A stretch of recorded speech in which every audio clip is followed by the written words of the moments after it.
Hey, what's up guys? So in this video we will see how to enable full screen display on the Redmi A5. Now to do that, just open the settings app on your smartphone. From here, just scroll down and tap on system. Now just tap on gestures. From here, just tap on navigation mode. Now from here, instead of 3-button navigation, just select gesture navigation. Now once you select this option, you will successfully enable full screen mode on your smartphone. Just like that.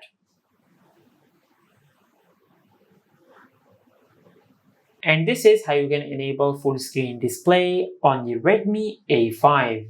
If you found this video helpful, please like the video and subscribe to our channel and hit the bell icon to get notified when we upload a new video.